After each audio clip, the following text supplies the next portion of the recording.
Hey, welcome to Lead a Life Uncommon. Today, I'm going to talk to you about something that's so profoundly important related to your success when you are transitioning into a new business, a new offer, a new way of being, whether that is you've hired your first VA, you've hired your first salespeople, you have really stepped into the CEO role of your online coaching business. Here's the thing. There are key milestones for success when you are transitioning and deciding to become a consultant, become a coach, up level, make more money, charge more money. There's very concrete ways that people show up in their life, in their business, and success leaves signs. Success leaves signs. So today I want to really share with you what I've seen with clients, specifically what they've implemented that have been the difference between just your average mediocre kind of success where they're doing, they're doing work that it's okay, right? They're not like loving it. They're not jumping out of bed. They're not like all in. They're foot one in, foot one out. The issue becomes when we do that, the problem is so clear that we never get the traction. So let's talk about what are the 10 common, or the 10 uncommon success principles for women entrepreneurs who are transitioning into the coaching space. Number one, the biggest, most important thing to recall is, what the hell do you want out of your life? Some people say like the big why, but I want you to get so solid on, what do you actually dream about? And when I'm talking about dreaming, I'm talking about you dreaming from that place that's unlimited, unbridled. I want you to go back and pull out that girl that was inside that had a longing, had a craving, had a vision. How can you reconnect with her? Maybe you still have that. Are you living it? Are you practicing it? Are you having a big dream breakthrough? And then when you have that moment of aha, are you actually implementing it, doing it, being it so that you can have it? Or are you allowing life to pass by? We have to jump on our dreams and we have to just breathe life into them. And number two is, what is your personal responsibility about making that happen? So often we offload our personal responsibility to our clients, to our lovers, to our parents, to whomever. And the problem becomes when we do this, we can't actually, this is the missing piece, enjoy the fruit of our dedicated labor, of our commitment, of our transformation, of our change, of our up-leveling. See, I want you to think about it. When you take 100% responsibility, you can enjoy the knowledge, the being the woman who has made that happen. When we offload our responsibility, it's not as sweet. Like if you're living a life and you've given your power away and you've been blaming or waiting for someone to make the changes for you, and let's say they did, it's not as sweet as you having that personal growth, personal responsibility. And with that, it's like part of your personal responsibility is like, what's your mission in life? So if you're transitioning from whatever you're doing now, maybe you're a licensed professional, you're a practitioner, you're a doctor, chiropractor, or you're in some job or some business now that's less than satisfactory. And you want to transition, maybe you want to move in to create an online space. You want to be that entrepreneur. You want to have that lifestyle. What's the mission behind it? What is your actual mission in this life so that you can do the work? Have you actually sat down? I want to give you a couple prompts right now to think about it. Okay. Ready? So if you didn't have to worry about money at all, you had millions or billions or whatever the number sitting in a bank account somewhere, literally, what would you do? Who would you want to help? And here's the truth. You may just be like, Mary, you know what? I don't want to do anything. I don't want to help anybody. Like, I've helped enough people. I just want to go write a book. I just want to like do yoga every day. I just want to be in my garden every day. I want to offer to you, like, do you recognize that that's your like mission? Some of the things that you want to do for yourself. Maybe part of your mission in that is that you want to be able to learn how to actually be present. Maybe you're so damn busy trying to grind it all out that you're not even present. So maybe your personal mission is your personal mission if you had all the money. So we've got that, like, what's your mission? What's your personal for you mission? And for those of you who are like, oh, you know, I want to help people, then what's that professional mission? So if you could literally help anyone without worrying about money, who would that be? So personally, what's your mission for yourself? Is it to be present? Is it to work less so that you can enjoy making jam? Okay, look, so I know that you're listening to me and some of you are seeing this on video, but literally this is what I did. I want to show it to you, and then it's not pretty. So I've written out summer of 2022. So whenever you're listening to this or watching, just know that this is still a process. And I've written down, like, what are some of the things that I want to do personally and professionally? And I've mapped them out. My mission is to, and this is part of success, plan ahead. Plan ahead. Now, I like to be spontaneous, but plan ahead. My mission personally is like, I want to make jam. I'm going to go through multiple Ina Garten cookbooks. I plan on doing some planting. I actually have written down here, I want to read 2 novels this summer. This is, when you hear this will be in May of 2022. So feel free to reach out and DM me about what are some of your favorite fictional novels. I read tons of business development and nonfiction. My mission this summer in 2022 is to be more personally aware and present. And professionally, I have multiple launches planned out. I have multiple engagements and speaking gigs and workshops. My mission is to help you, women, have the success that you want, work as much or as little as you want, and still have a business or income that will fund the lifestyle that will allow you to take 3 days, have 3-day weekends, 4-day weekends, read. So what did I do? I planned ahead. So if I want to accomplish these personal and professional missions as an entrepreneur, I must plan for them. Period. That goes back to, right? Number 2 is like personal responsibility. That goes back to the big dream breakthrough. What do I dream about this summer, this year, the next 2 or 3 years? I have to put the seeds in my fertile garden of business development and personal development in order to enjoy the fruits of the labor now and over the next couple of years. Are you thinking ahead? Number 4 is decide what you want. So when I've decided what I want, are you planning ahead? Are you planning? Here's the truth. So many people, we just get so like into some rut, into some routine. We get stagnant, complacent. And then we lose touch. Life happens and we really lose touch on deciding what we want, but more importantly than what we want, like, who do we want to be in the place of or in doing the things? Can you decide right now what you want out of your life, out of your business? And this is different than the dream.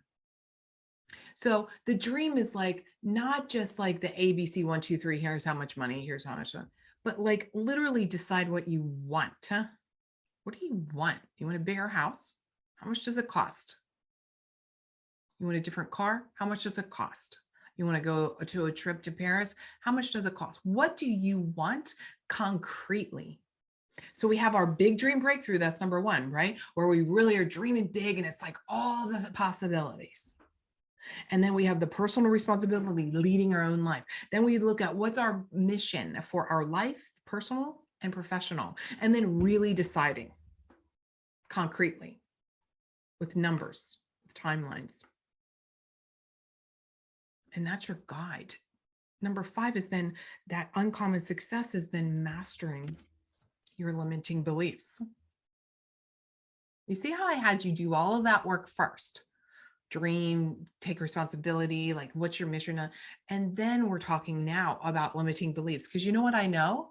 After doing this for years and working with thousands, tens of thousands of people over the last years, you can think, you can dream big, you can have like your goalpost or your vision board, all the things. And then you know what happens? All of your limiting BS starts popping up.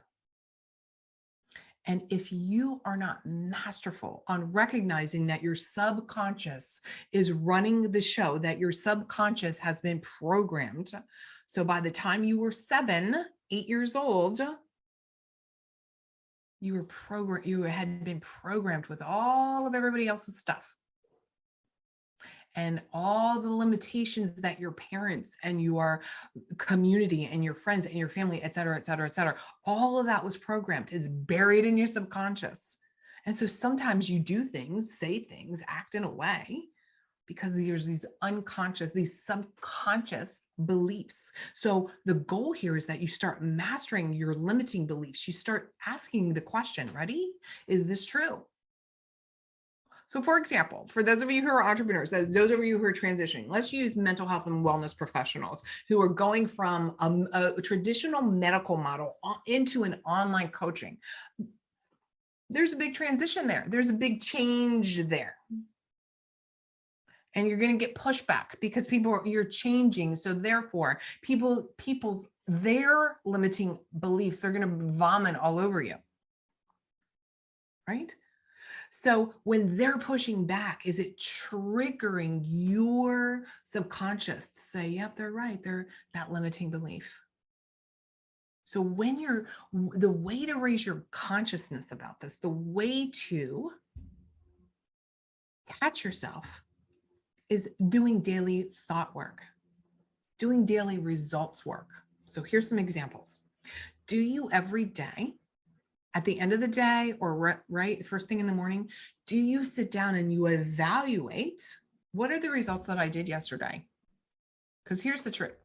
I can tell what your commitment is based on your results. So for example, let's just be easy here, like personal and professional stuff, right? But like in your personal life, if you're like, I really want to lose 20 pounds, but you haven't lost 20 pounds, you've been talking about that same damn 20 pounds for 20 years or however many years, but you say you want it there and you haven't achieved that result, is because of what you're thinking. And your thinking is your belief system. So maybe you have a belief like, what's the point? I'm always going to gain it back. I've always gained it back. I've actually lost and gained the last 20 pounds numerous times over the last 20 years.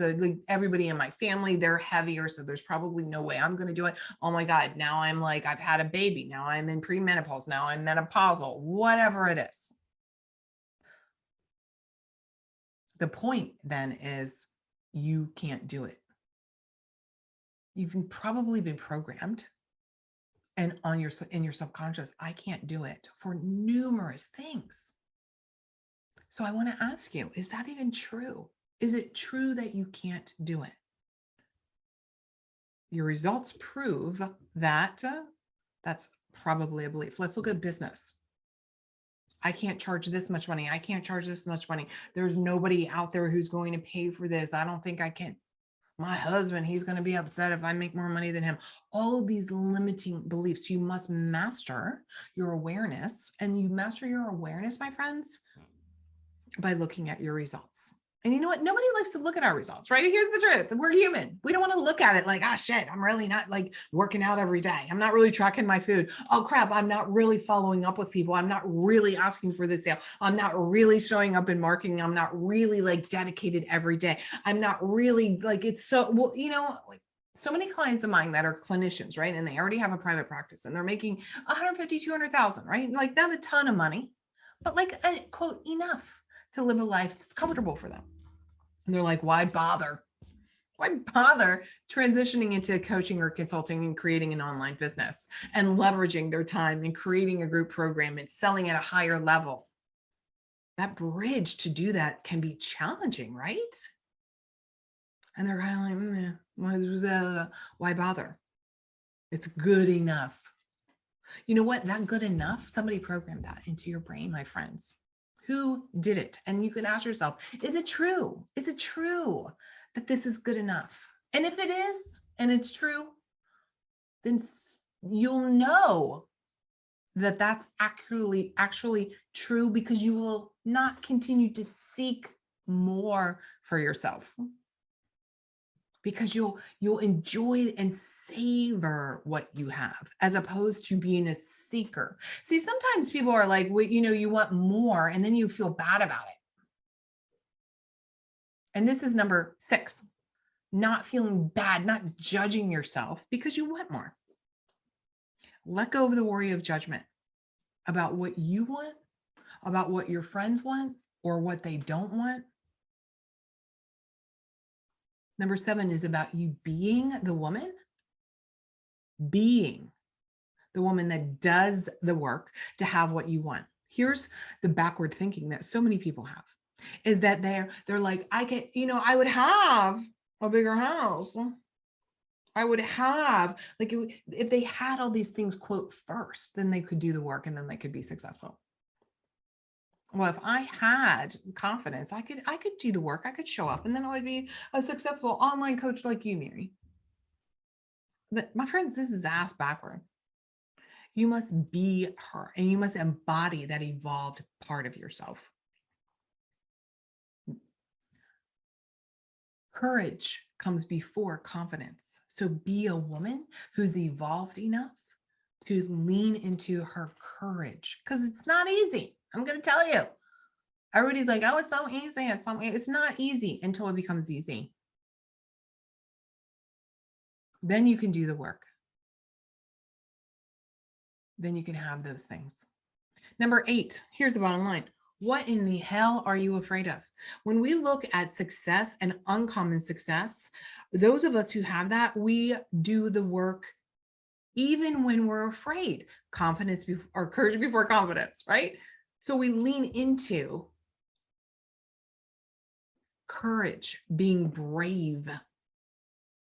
We're being brave and courageous people to do the work to have what we want. That's very different than being afraid.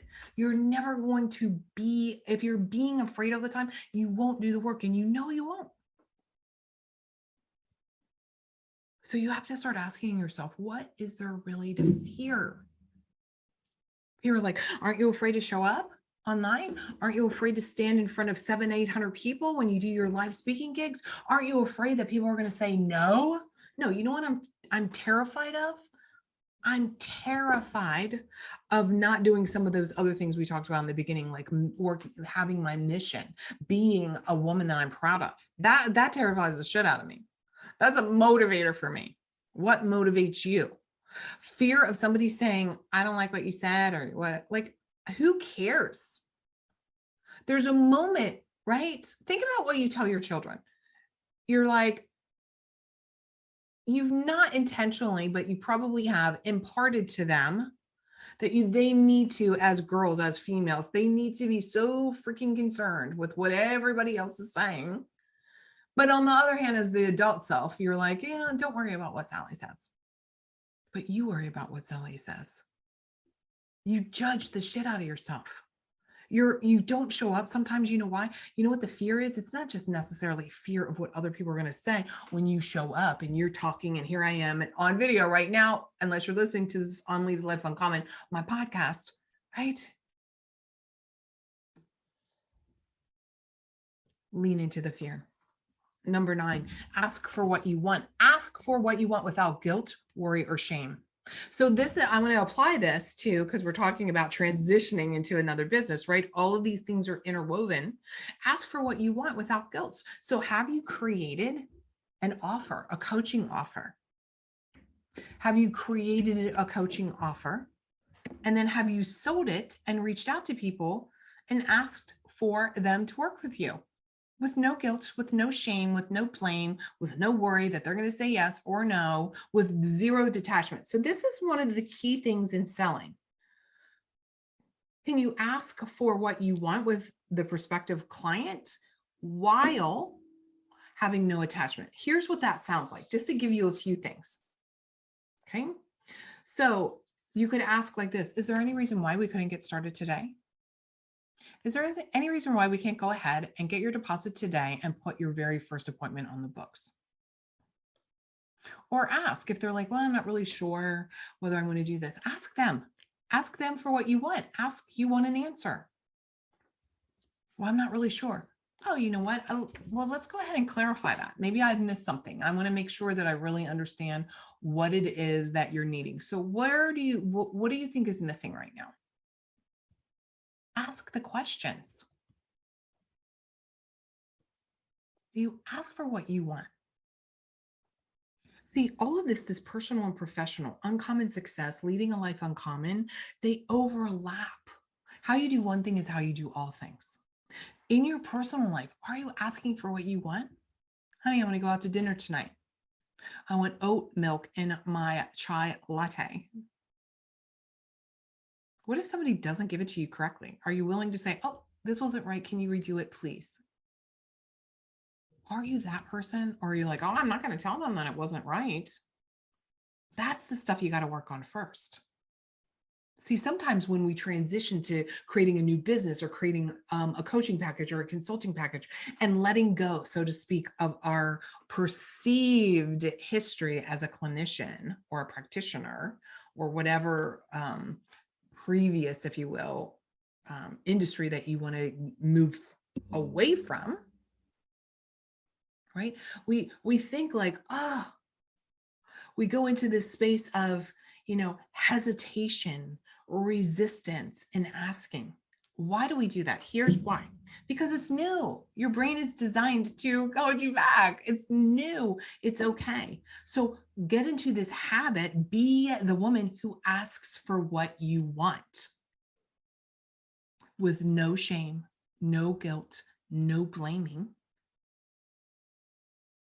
And if you're not at a place yet where you've created the kind of offer where you love, where you're like, shit, yeah, this is the best stuff ever, then what happens is it feels harder, doesn't it, to actually ask for what you want then. It feels harder.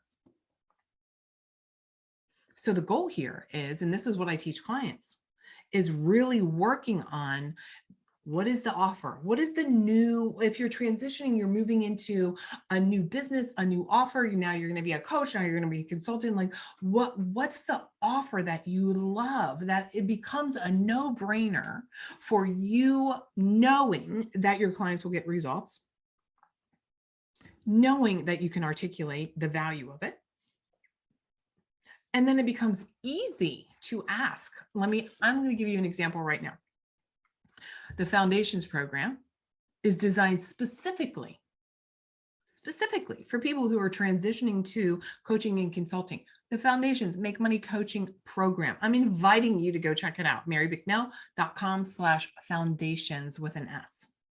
I am so 1000% positive that it will give you the kind of results. And whether you're brand new to coaching or you're seasoned and yet you still, you're not organized, your mindset isn't there, you don't actually have a plan of action for connecting with your ideal clients and selling them and making money, is the perfect program for you.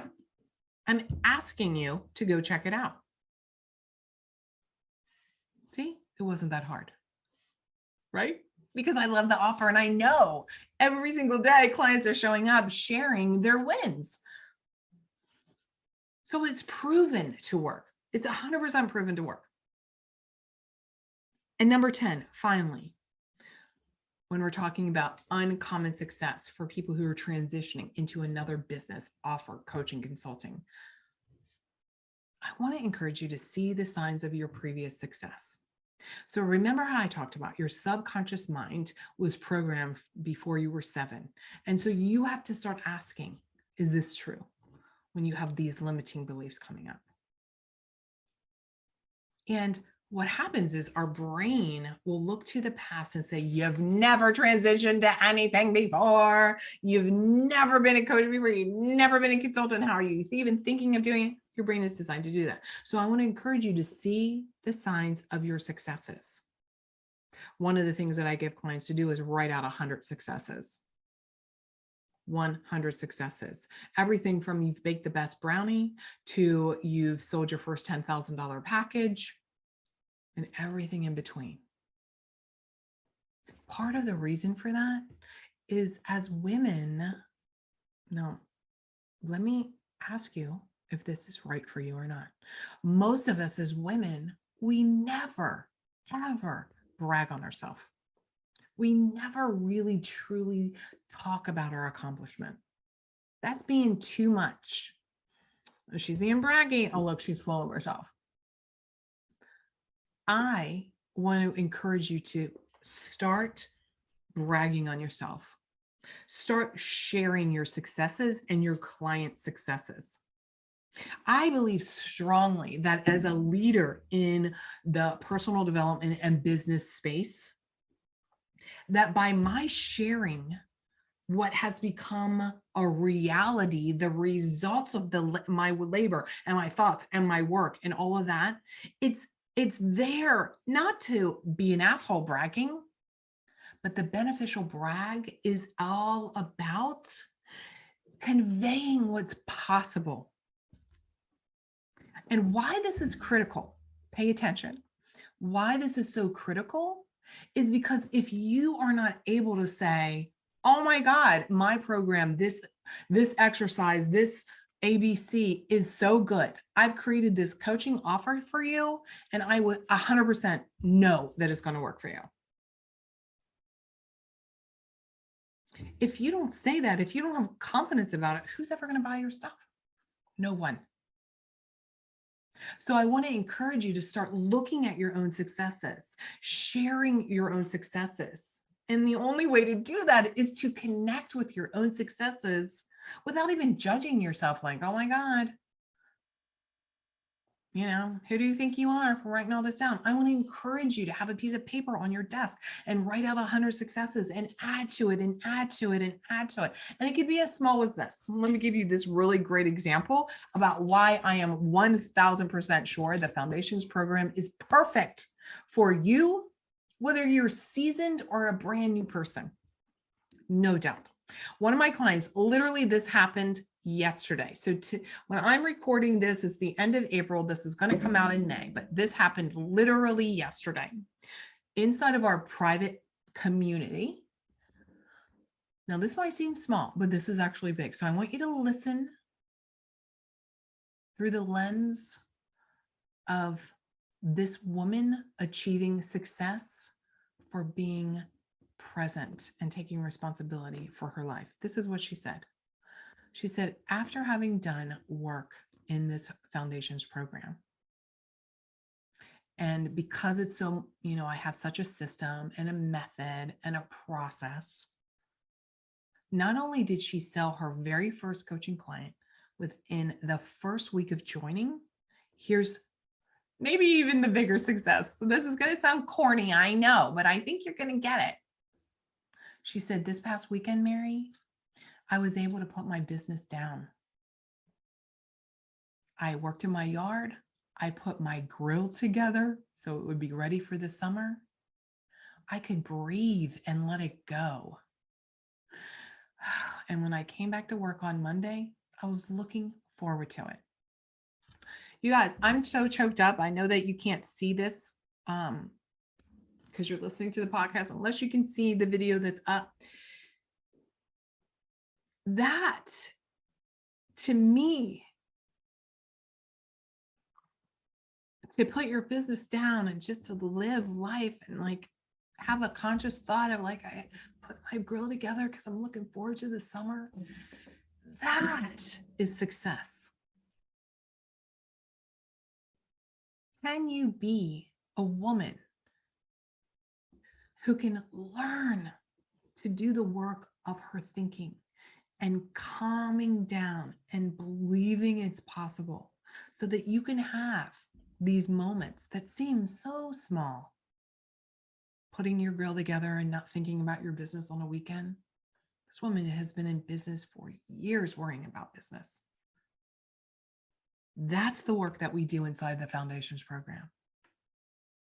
So yes, is it called Foundations Make Money Coaching? Yeah. And they're all in there making money and all the things.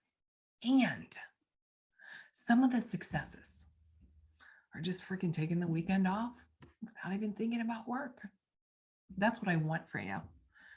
Whether it's a 4-day weekend, a 3-day weekend, or just a freaking regular old 2-day weekend, I want you to have freedom from worrying. I want you to be excited about your work and living out your mission. That is the definition of being a person who chooses to lead a life uncommon. I'll see you next time. I can't wait to work with you. Reach out to me and tell me whether you think it's corny that I shared an example of a client who put together her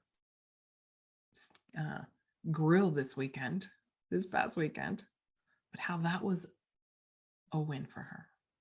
I'll talk to you soon.